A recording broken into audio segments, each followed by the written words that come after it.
പിതാവായ ദൈവത്തിൻ്റെയും കർത്താവായ യേശുക്രിസ്തുവിൻ്റെയും കൃപയും സമാധാനവും എല്ലാവരുടെ ഉണ്ടായിരിക്കട്ടെ. പ്രിയമുള്ളവരെ, നമുക്ക് തിരുവചനത്തിൽ നിന്ന് ദൈവം നമ്മോട് വളരെ ജാഗ്രതയോടെ ശ്രദ്ധിക്കാനായിട്ട് ആവശ്യപ്പെട്ടിരിക്കുന്ന ചില കാര്യങ്ങൾ ശ്രദ്ധിക്കാം. ഇത് ലോകാവസാനത്തിൻ്റെ അടുത്ത് വന്നിരിക്കുന്ന കാലഘട്ടമാണ്. മാത്രമല്ല, നമ്മുടെ ജീവിതം ഇന്ന് കാണുന്ന അനേകരും നാളെ കാണുന്നില്ല. വളരെ വേഗം നമ്മുടെ ജീവിതം ഇവിടുന്ന് തീർന്നു പോവുകയാണ്. അതുകൊണ്ട് യേശുവിനെ അനുഗമിച്ചുകൊണ്ടുള്ള ഈ യാത്ര വളരെ വേഗത്തിൽ, വളരെ കൃത്യമായി നിത്യജീവന് പ്രാപിപ്പാൻ നമ്മൾ യോഗ്യരാണെന്ന് ഉറപ്പുവരുത്തി തന്നെ പോകാൻ ഉത്സാഹിക്കുക. ദൈവം നമ്മെ അനുഗ്രഹിക്കട്ടെ. നമുക്ക് തിരുവചനത്തിൽ നിന്ന്, അഥവാ കൊരിന്ത്യർക്ക് എഴുതിയ 1-ാം ലേഖനത്തിൻ്റെ 10-ാം അധ്യായം 1 മുതൽ 13 വരെയുള്ള വാക്യങ്ങൾ നമുക്കൊന്ന് ശ്രദ്ധിക്കാം. ഞാൻ ഈ വാക്യങ്ങളൊക്കെ ഇങ്ങനെ വിളിച്ചു പറയുന്നതിന് കാരണമുണ്ട്. ഞാൻ പലപ്പോഴും പറയാറുണ്ട്, ബൈബിളിൽ എഴുതിയിരിക്കുന്നത് മാത്രമേ പറയുന്നുള്ളൂ, ബൈബിളിൽ ഇല്ലാത്തതൊന്നും പറയുന്നില്ല. അതുകൊണ്ട് എൻ്റെ വ്യക്തിപരമായ അഭിപ്രായങ്ങളോ ആലോചനകളോ ഒന്നും അല്ല, ബൈബിളിൽ എഴുതിയിരിക്കുന്നത് പറയുക എന്നുള്ളത് മാത്രമേ ചെയ്യാൻ ആഗ്രഹിക്കുന്നുള്ളൂ. അതുകൊണ്ട് നിങ്ങളിത് ഇന്ന സംഘടനയ്ക്കോ ഇന്ന കൂട്ടായ്മയ്ക്ക് വേണ്ടിയിട്ടാണെന്നൊന്നും ചിന്തിക്കണ്ട. നിഷ്പക്ഷമായിട്ടാണ് സംസാരിക്കുന്നത്.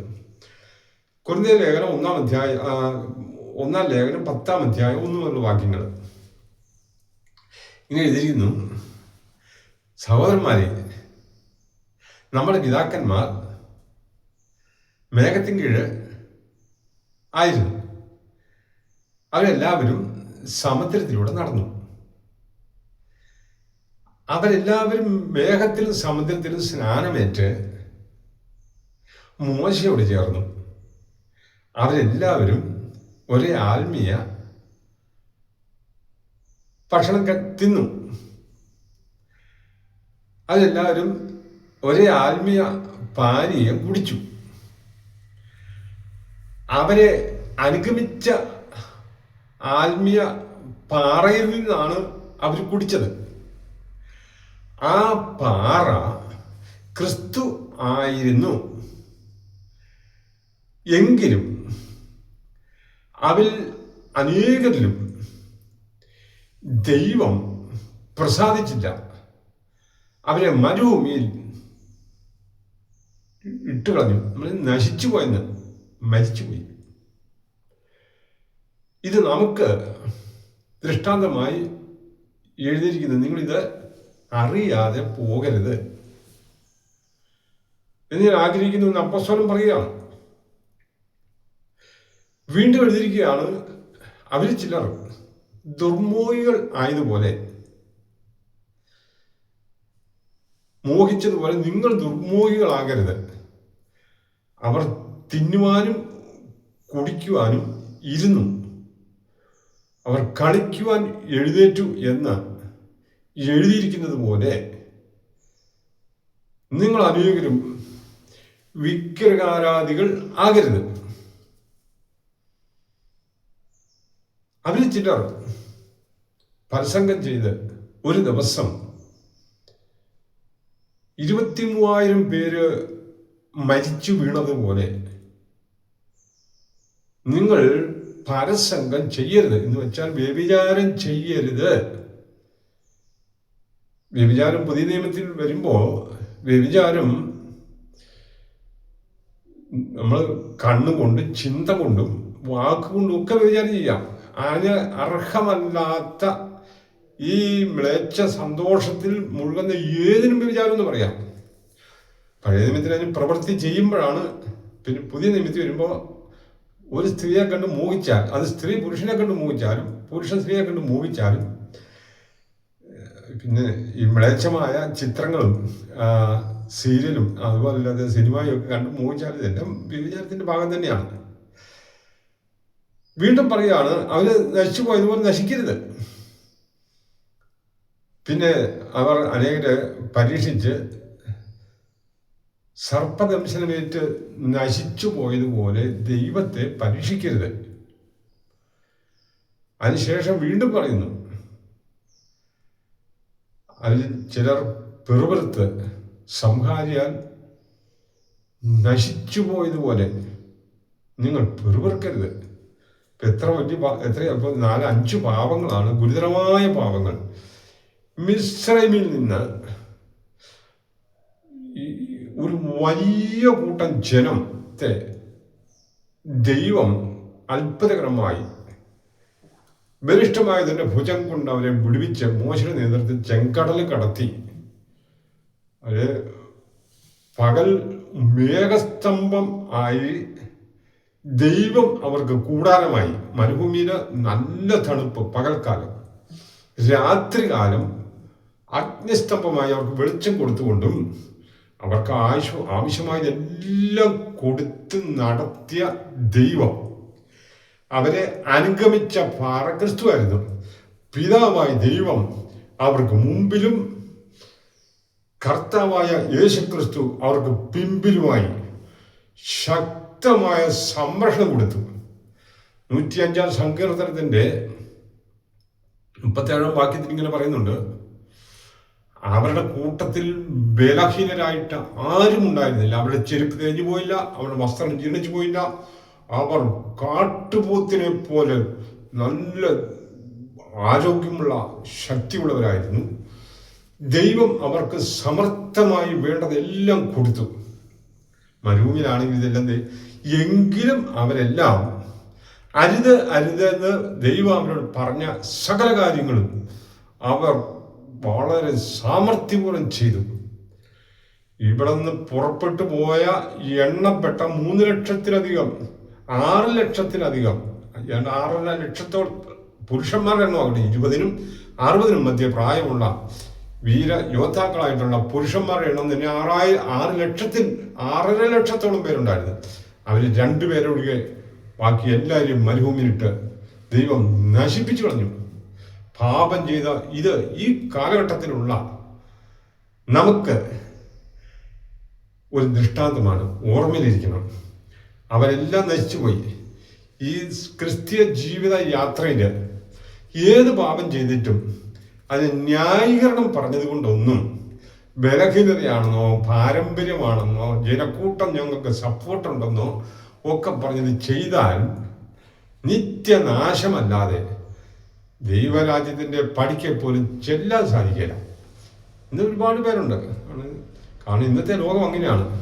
നോഹയുടെ കാലം പോലെ അത്രത്തോളം ദുഷിച്ചു പോയി. ഏത് പാവവും യഥേഷ്ടം ചെയ്യാൻ കഴിയുന്ന ഒരു കാലഘട്ടത്തിലാണ് അനുവദിക്കുന്ന, പ്രോത്സാഹിപ്പിക്കുന്ന, ആരും ചോദ്യം ചെയ്യാനോ അതിന് നടപടിയെടുക്കാനോ കഴിയാത്ത വിധത്തിലുള്ള ഒരു അനുകൂല സാഹചര്യത്തിലാണ് ഇന്ന് ജീവിക്കുന്നത്.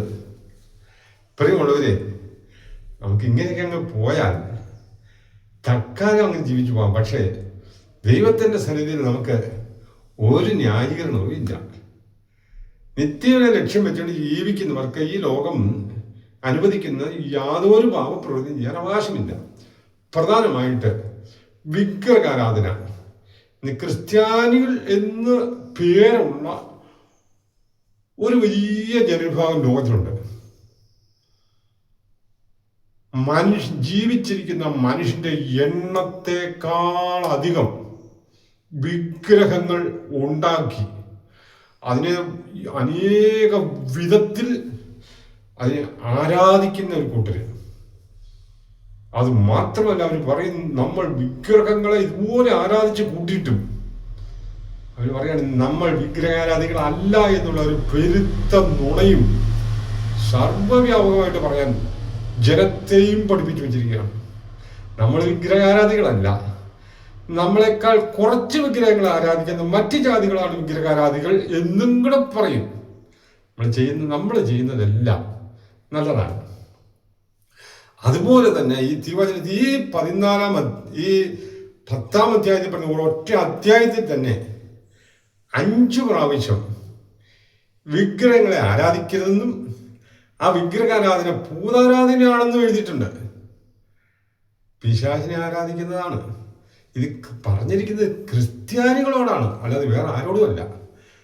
പ്രിയമുള്ളവരെ, ഞാൻ ഇത് വേറൊന്നുണ്ട്, ക്രിസ്ത്യാനികൾ അറിഞ്ഞിരിക്കാൻ വേണ്ടിയിട്ട്, പ്രത്യേകിച്ച് എല്ലാ ക്രിസ്ത്യാനികളോടും അല്ല, ദൈവവചനം കേട്ട് വിശ്വസിച്ച് മാനസാന്തരപ്പെട്ട് വിശുദ്ധ ജീവിതം നയിക്കുന്ന വിശുദ്ധരെന്ന് പേരുള്ളവരോടാണ് ഈ സുവിശേഷം അറിയിച്ചിരിക്കുന്നത്.